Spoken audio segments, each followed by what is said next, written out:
Exodus 21. These are the laws you are to set before them. If you buy a Hebrew servant, he is to serve you for 6 years.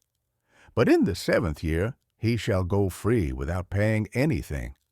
If he comes alone, he is to go free alone. But if he has a wife when he comes, she is to go with him.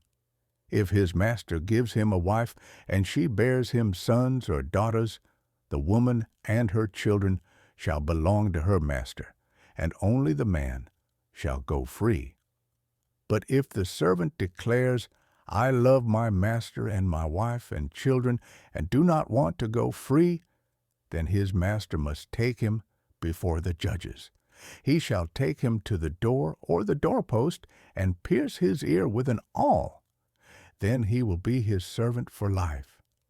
If a man sells his daughter as a servant, she is not to go free as male servants do. If she does not please the master who has selected her for himself, he must let her be redeemed.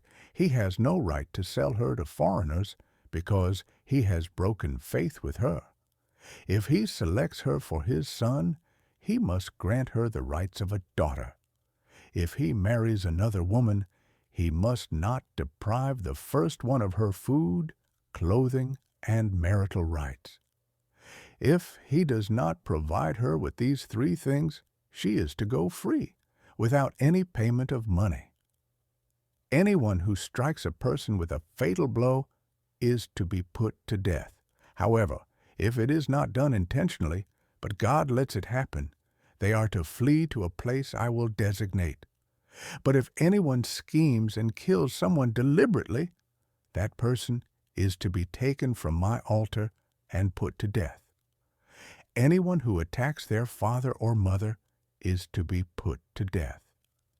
Anyone who kidnaps someone is to be put to death, whether the victim has been sold or is still in the kidnapper's possession. Anyone who curses their father or mother is to be put to death. If people quarrel and one person hits another with a stone or with their fist, and the victim does not die but is confined to bed, the one who struck the blow will not be held liable if the other can get up and walk around outside with a staff. However, the guilty party must pay the injured person for any loss of time and see that the victim is completely healed. Anyone who beats their male or female slave with a rod must be punished if the slave dies as a direct result, but they are not to be punished if the slave recovers after a day or 2, since the slave is their property. If people are fighting and hit a pregnant woman and she gives birth prematurely, but there is no serious injury, the offender must be fined whatever the woman's husband demands and the court allows. But if there is serious injury, you are to take life for life, eye for eye, tooth for tooth, hand for hand, foot for foot, burn for burn, wound for wound, bruise for bruise. An owner who hits a male or female slave in the eye and destroys it must let the slave go free to compensate for the eye. And an owner who knocks out the tooth of a male or female slave must let the slave go free to compensate for the tooth. If a bull gores a man or woman to death, the bull is to be stoned to death, and its meat must not be eaten.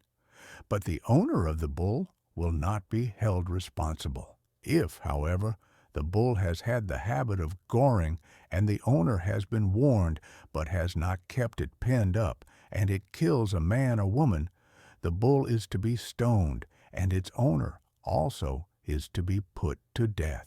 However, if payment is demanded, the owner may redeem his life by the payment of whatever is demanded. This law also applies if the bull gores a son or a daughter.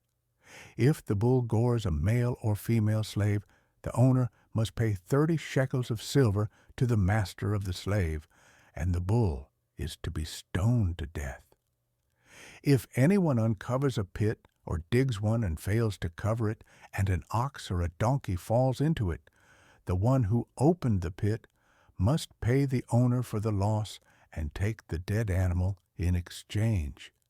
If anyone's bull injures someone else's bull and it dies, the two parties are to sell the live one and divide both the money and the dead animal equally.